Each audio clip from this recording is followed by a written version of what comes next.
ሰላም የዩቲዩብ ተከታታዮቼ፣ አሁን የአማራ ፋኖ አንድነትን ለመመስረት መሪዎች ያለፉበትን ውጣ ውረድን በጥቂት አስቃኛችኋለሁ። ሚዲያ ለሌላው እንዲደርስ ሰብስክራይብ፣ ሼር፣ ላይክ በማድረግ ተከታተሉኝ።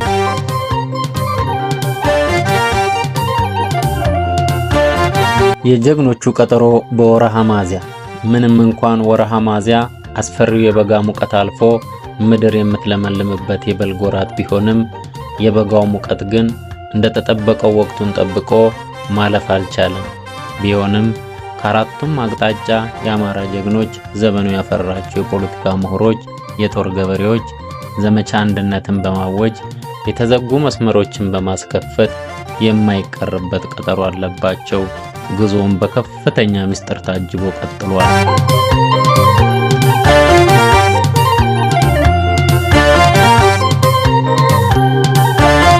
አርበኛና ጠበቃ አስረስ ማረ ዳምጤ ጓዶቹን ከወሎ ቤት አማራ ወርካው ምሬ ወዳጆን ከሸዋ ምድር አርበኛ ደሳለኝ ሲያስብ ሸዋን ለመቀበል ከጎጃም ከአርበኛ ዘመነ ካሴ ተልኮ የሰው ልጅ በማይኖርበት በአስፈሪ መልክዓ ምድር አባይ ሸለቆን ነፍሴ ዙባርና ለገ ወርቄ በረሃ መሃል ጊንጡን እባቡን ወባውን ተቋቁሞ ከድሟል።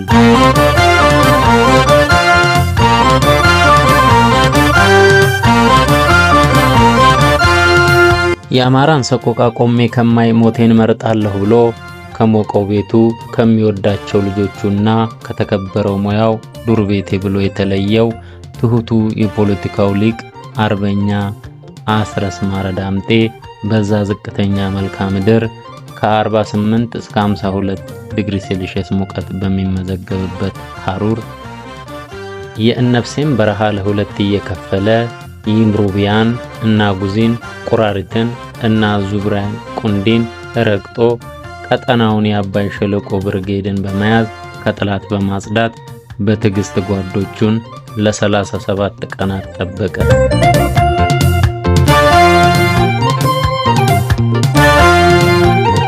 የምስራቅ አማራ ኮከብ ግዙፉ ተወዳጁ አርበኛ ወርካው ምሬ ወዳጆ ቃሉን በመጠበቅ ከራያ ተነስቶ የአምባሰል ተራሮችን በመሰንጠቅ ለአስጨራሹን ጉዞ በጥናት ተቋቁሞ ወደ ጎጃሙ ጓድ ቀጥሏል።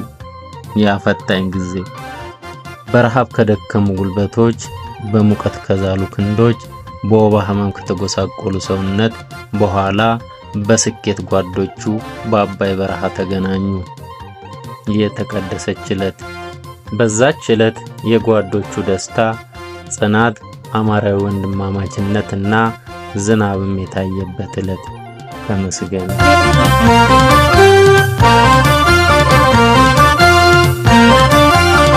ከጥቂት እረፍት በኋላ ሁለቱም አርበኞች አጃቢዎቻቸውን አስከትለው የተበተነውን የአማራ ትግል ለመሰብሰብ ጉዞ በታላቅ ምስጢር ወደ ተያዘችው ቃል ኪዳኗ ምድር ቋራ።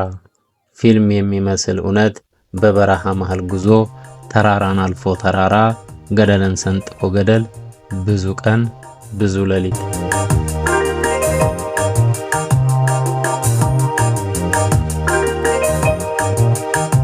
የጎጃም ፋኖ ወታደራዊ አዛዥ አርበኛ ዝናቡ ልንገረውና የጎጃም ፋኖ ዘመቻ መምሪያ ኃላፊ መቶ አለቃ አበበ ሰው መሆን ሰራዊታቸውን በተጠንቀቅ ይዘው ጓዳቸውን አርበኛና ጠበቃ አስረስ ማረ ዳምጤን እና በዝናና በጀግንነቱ የሚያውቁትን አርበኛ ወርካው ምሬ ወዳጆን በደስታና በናፍቆት ለመቀበል እየተጠባበቁ ነው።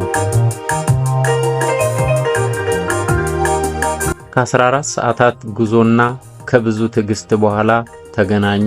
ሁለተኛ ደስታ፣ ሁለተኛ ፌሽታ በጎጃም በጓዶች መካከል። በተመሳሳይ መልኩ የሸዋ ፈርጦች በአርበኛ ደሳለኝ ሲያሽግ ሸዋ እየተመሩ ጎጃም እምብርት ላይ ተገናኙ። የመጀመሪያው የአንድነት ምዕራፍ በጎጃም ሰመረ።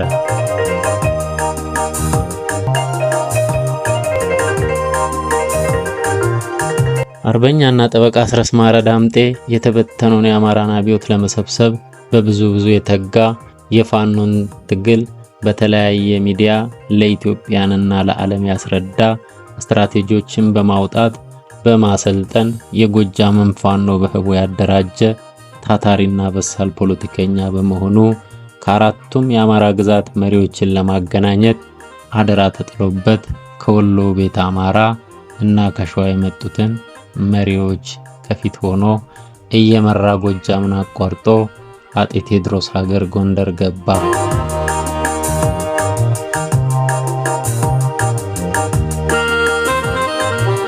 አስቀድሞ አርበኛ ዘመነ ካሴንና ሄኖክ አዲሴን የተቀበለው የዘመናችን ገብርዬ ኮማንዶ ሳሙኤል ባለድል ይህና የጎንደር ፋኖ ወታደራዊ አዛዥ ሰራዊትን በማሰማራት በአርበኛ አስረስ ማረ ዳምጤ የተመራውን የመሪዎች ሉክ በደስታ ተቀብሎ አሳረፈ።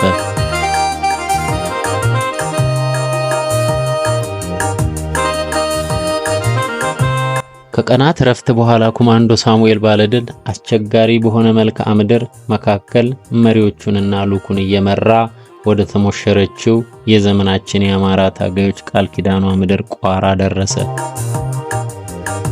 ጓዶቹ መምጣታቸውን የሰማው የጦሩ ገበሬ አርበኛ ሀብቴ ወልዴ ጦሩን አስከትሎ ከዳሽን ተራራ ተነስቶ ወደ አጤ ቴዎድሮስ ሀገር ጎንደር ቋራ ተመመ።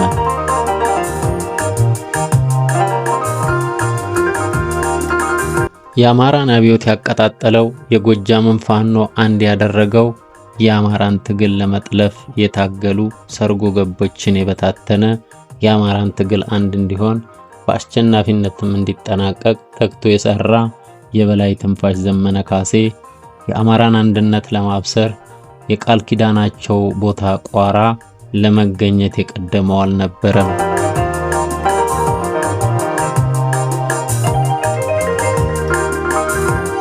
ከአራቱም አቅጣጫ የተመመው ሉክ ከቀኑ 7 ሰዓት ጎንደር ቋራ ደረሰ።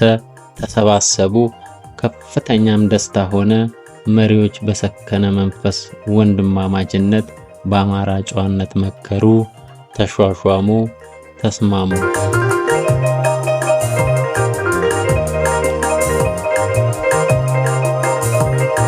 በስተመጨረሻም የአማራን ትግል በአንድ የሚያሰባስብ የድርጅት ጎጆ የአማራ ፋኖ ብሔራዊ ኃይል ማዕከላዊ ኮማንድ በሚል ድርጅት መስርተው በአርበኛ አስረስ ማረ ዳምጤ በኩል ለሰፊው የአማራ ሕዝብና ለአንድነት ናፋቂው የፋኖ ትግል ደጋፊ ያበሰሩ፣ የጥላትንም መንደር አሸበሩ።